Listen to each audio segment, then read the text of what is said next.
La destrucción de la selva y la pérdida de la biodiversidad. En la actualidad, cerca de 1.4 millones de especies de plantas, animales y microorganismos han sido identificados. La diversidad de las especies terrestres y dulceacuícolas es mayor que la diversidad de especies marinas. Esto lo dicen Wilson y Peter en 1988. Entre los elementos sobresalientes de esta diversidad están las plantas con flores, cerca de 220,000 especies, y sus socios coevolutivos, los insectos, cerca de 720,000 especies. Esto lo escribe May en 1988. Sin embargo, la diversidad de especies que se conoce es probablemente solo una pequeña fracción de la diversidad de especies que existe en la actualidad, especialmente en el área de los invertebrados y microorganismos.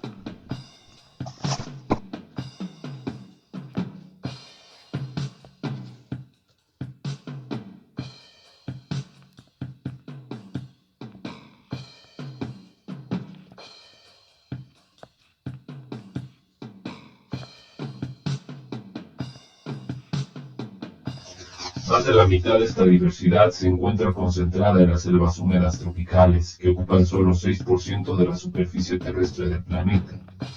Por ejemplo, investigaciones hechas en las selvas de Panamá e Indonesia calculan que la existencia de 30 a 80 millones de especies de escarabajos, muchos de ellos asociados a especies específicas de árboles. Esto lo escribe Erwin en 1982 y Gastón en 1991. De modo que poco es lo que se conoce aún a nivel taxonómico de la biodiversidad actual de las selvas, campo que permanece casi inexplorado.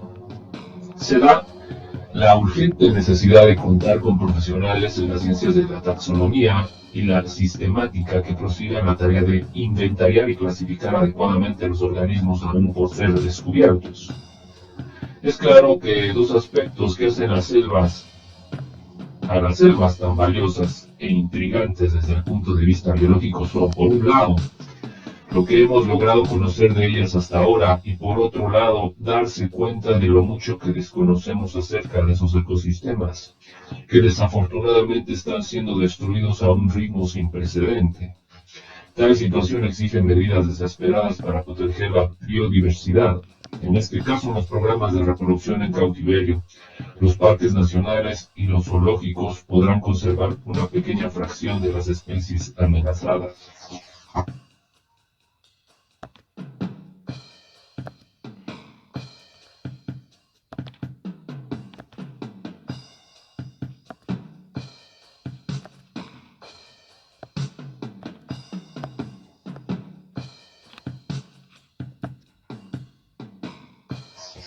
Los procesos de extinción son fenómenos naturales que han ocurrido durante la historia evolutiva de la vida en la Tierra, pero a escalas de tiempo que han permitido que actúen los procesos evolutivos. Y aunque algunos han sido masivos, su velocidad ha permitido que otras especies se adapten o surjan nuevas. Sin embargo, las tasas de desaparición de especies que se extinguen por día en la actualidad rebasan las tasas históricas del pasado evolutivo. Avispe y Carabias, 1992. Sin embargo, estas extinciones difieren del proceso actual en su velocidad y podríamos hablar en la actualidad de una contracción en la que en menos de 50 años miles de especies se han extinguido, no tanto por causas naturales como en el pasado, pero más bien por la acción humana. La reducción de la biodiversidad se ha acelerado por la destrucción de los hábitats naturales por el hombre. Debido a la existencia de un gradiente latitudinal en la biodiversidad mundial, las mayores pérdidas se representan en las selvas húmedas tropicales. Hasta el momento, se estima que ha desaparecido cerca de 50% de la distribución original de las selvas húmedas en el mundo, y casi 1.8% de las selvas remanentes desaparecen cada año. Esto lo escribe Myers en 1989. Cálculos conservadores estiman que cada año se pierde de 0.2 a 0.3% de las especies que aún quedan en estas selvas. Esto lo escribe Wilson en 1992.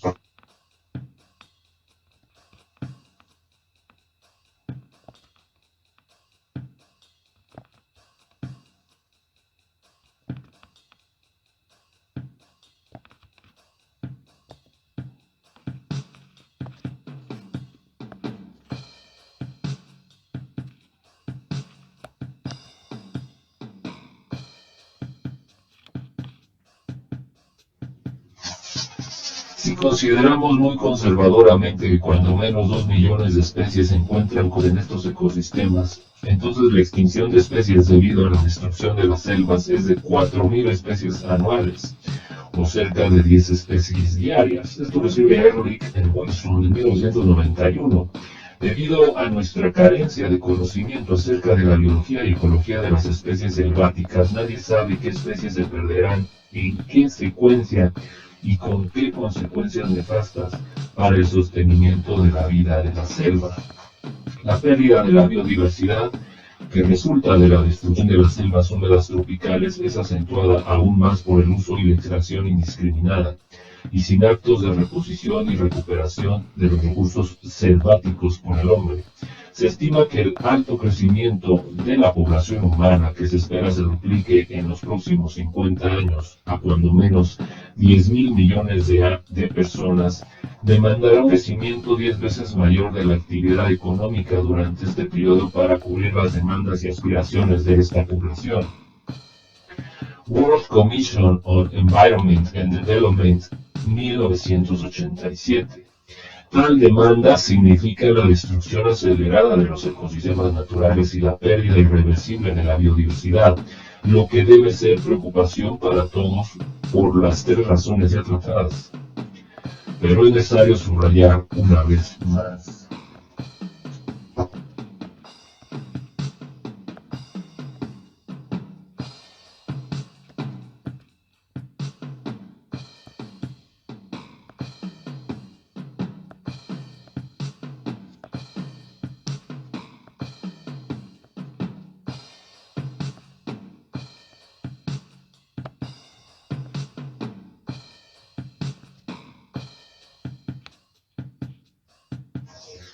La conexión ganadera.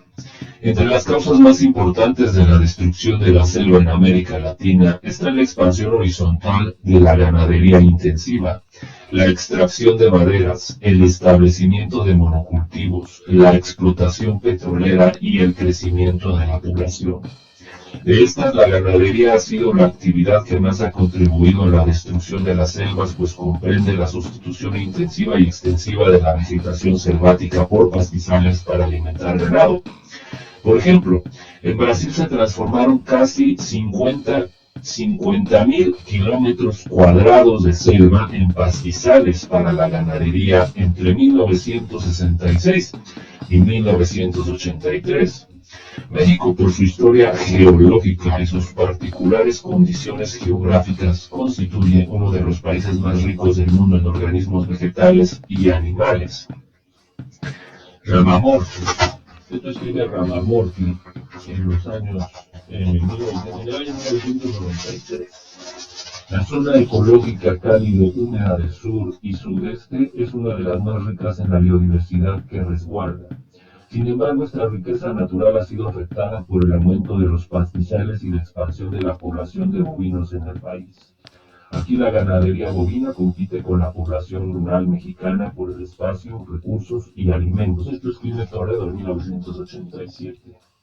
La expansión de los pastizales en las áreas cálido-húmedas de México también se halla presente en el resto de América Latina y parece ser parte de una lógica mayor de expansión ganadera relacionada con el aumento del consumo de proteína animal en los países industriales, preferentemente Estados Unidos y los de Europa Occidental. Esto lo escribe Barrera en 1992. Esta necesidad obligó a organismos como el Banco Mundial y el BID a conceder enormes créditos para el desarrollo pecuario, otorgado a México préstamos amplios entre 1971 y 1979, lo que permitió el crecimiento de la ganadería en un 2.9% anual. Así México es visto por nuestros vecinos del norte como un establo de traspatio. La destrucción de grandes áreas cubiertas por vegetación natural ha provocado procesos de erosión del suelo medianos y agudos en el 60% del país, y que en el decenio de 1960 a 1970 el territorio nacional presentara una cubierta vegetal disminuida en 60%. Esto lo escribe Toledo en 1987. En el caso de las selvas húmedas a mediados del decenio de 1980 a 1990 y como resultado de las actividades principalmente ganaderas, su distribución geográfica había sido reducida ya en un 80 o 90%, siendo más acentuado el cambio en estados como Veracruz, Tabasco y Chiapas. Esto lo escribe Estrada y Coates Estrada en 1988, Toledo en 1989 y Toledo con Ordóñez en 1993.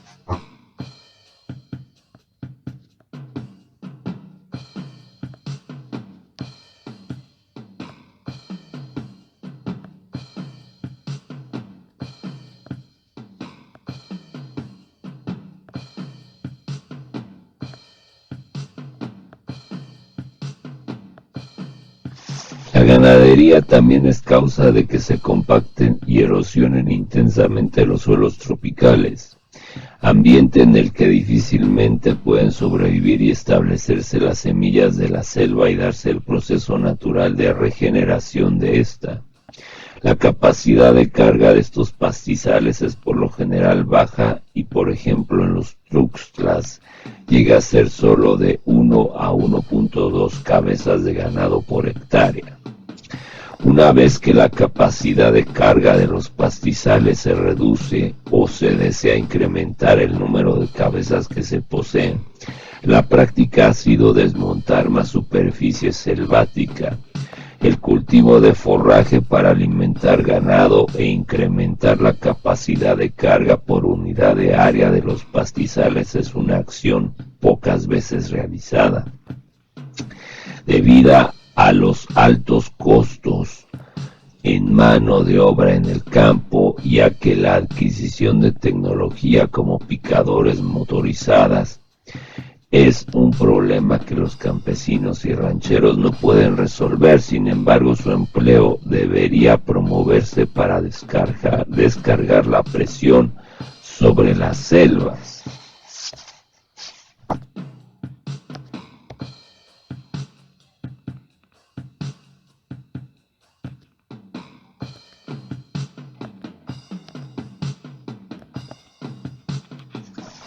Por ejemplo, en los Tuxtlas, una hectárea de forraje constituido por una planta conocida como caña japonesa Saccharum sinense, originaria de China y Japón y parecida a la caña de azúcar, puede soportar 50 cabezas de ganado al año. Esto lo escribe Flores en 1981 a Estrada. Datos todavía no los publica. El forraje, una vez cortado, se regenera rápidamente sin costo alguno y cada hectárea puede rendir de 80 a 140 toneladas. Mantener 50 cabezas de ganado con pastizales equivale a desmantelar 50 hectáreas de selva. La ganadería extensiva e intensiva ha sentenciado a la selva húmeda tropical en nuestro país. Esta actividad desaprovecha los recursos maderables que simplemente se talan y queman perdiéndose en humo. Una enorme riqueza biótica cuyo potencial económico apenas se empieza a valorar. La expansión horizontal de las actividades ganaderas es un proceso socioambiental que ha transformado gravemente los paisajes del sur y sudeste de México, empobreciendo su riqueza natural y dando como resultado la eliminación de los mecanismos bióticos de reciclamiento de nutrientes, modificaciones micro y mesoclimáticas mal conocidas, aumento de la escurrencia e incremento del potencial de avenidas y transformaciones edáficas. cambios que también han incidido negativamente sobre la economía agrícola de estas regiones. Véase Tudela 1986 para el caso de Tabasco.